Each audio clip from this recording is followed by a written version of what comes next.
Let's mic देश का मिजाज वेस्ट।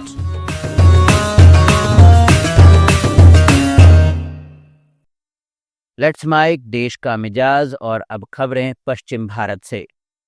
गुजरात के अहमदाबाद जिले के बगोदरा गांव में एक दंपत्ति और उनके 3 बच्चों के शव उनके किराए के घर से मिले। पुलिस को शक है कि सभी ने जहर खाकर आत्महत्या की है। मृतक व्यक्ति ऑटो रिक्शा चलाता था। पुलिस मामले की जांच कर रही है कि परिवार ने यह कदम क्यों उठाया। महाराष्ट्र में रत्नागिरी जिले के समुद्र तट पर 4 लोगों की डूबने से मौत हो गई। ये सभी समुद्र तट पर घूमने गए थे, लेकिन अचानक तेज लहरों की चपेट में पानी में डूब गए। एक पर्यटक ने उन्हें डूबते हुए देखा, लेकिन लहरें इतनी तेज थी कि वह मदद नहीं कर सका। बाद में चारों के शव बरामद किए गए।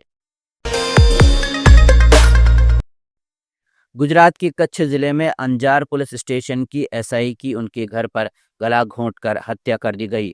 आरोपी की यह हत्या उनके पुरुष मित्र दिलीप डांगचिया ने की। झगड़े के बाद दिलीप ने आपा खो दिया और उनकी जान ले ली। पुलिस ने मामले की जांच शुरू कर दी है। महाराष्ट्र के शिवसेना उद्धव गुट प्रमुख उद्धव ठाकरे ने मुख्यमंत्री देवेंद्र फडणवीस से मुलाकात के बाद कहा कि अगर महाविकास आघाड़ी एकजुट नहीं रहती तो साथ रहने का कोई फायदा नहीं है। उन्होंने कहा कि लोकसभा चुनाव में जीत के बाद एमवीए नेताओं में घमंड आ गया, जिसकी वजह से विधानसभा में उन्हें हार का सामना करना पड़ा। उद्धव ठाकरे ने गठबंधन के सभी दलों से आत्ममंथन करने की बात भी कही। गौरी गणपति के त्योहार पर अब लोगों को स्पेशल ट्रेन का इंतजार नहीं करना पड़ेगा। सेंट्रल रेलवे 250 स्पेशल ट्रेन चलाएगा और इन ट्रेनों की बुकिंग 24 जुलाई से शुरू होगी। वहीं वेस्टर्न रेलवे भी 44 स्पेशल ट्रेन चलाएगा। शिवसेना उद्धव गुट के सांसद संजय राउत ने कहा है कि उनकी पार्टी पहले भी इंडिया गठबंधन का हिस्सा थी और आगे भी रहेगी। उन्होंने जेडीयू नेता केसी त्यागी पर तंज कसते हुए कहा कि उन्हें दूसरों की पार्टियों पर बोलने की बजाय अपनी पार्टी पर ध्यान देना चाहिए। महाराष्ट्र के कृषि मंत्री माणिकराव कोकाटे फिर विवादों में हैं।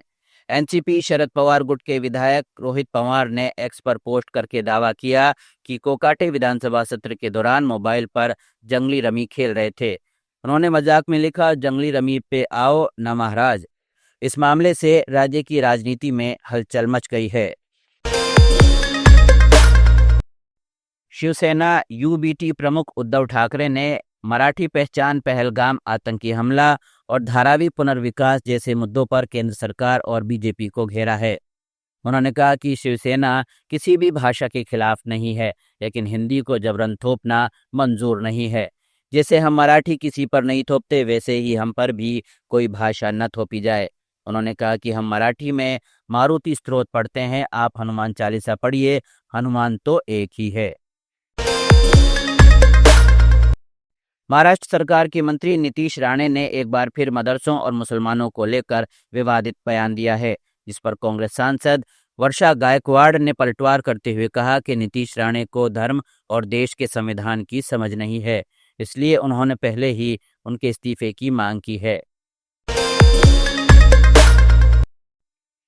केंद्रीय कृषि मंत्री शिवराज सिंह चौहान गुजरात दौरे पर थे। जूनागढ़ से राजकोट निकलते समय वे जल्दबाजी में पत्नी साधना सिंह को मूंगफली शोध केंद्र पर ही छोड़कर 22 गाड़ियों के काफिले के साथ निकल गए। करीब 1 किलोमीटर बाद उन्हें याद आया कि पत्नी तो साथ में है ही नहीं। फिर काफिला यू टर्न लेकर वापस पहुंचा, जहां साधना सिंह प्रतीक्षालय में बैठी थी। शिवराज पत्नी के साथ सोमनाथ और गिर दर्शन के बाद किसानों और महिलाओं से मिलने पहुंचे थे। रात में फ्लाइट पकड़ने की जल्दी में यह भूल हो गई। महाराष्ट्र में भाषा को लेकर चल रहे विवाद के बीच मनसे ने नवी मुंबई में कई जगह पोस्टर लगाए हैं।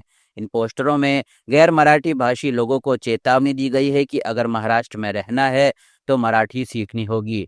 एक पोस्टर में कार्टून के साथ लिखा है, एजी मराठी बोलना सीख लो वरना वो मनसे वाला आ जाएगा।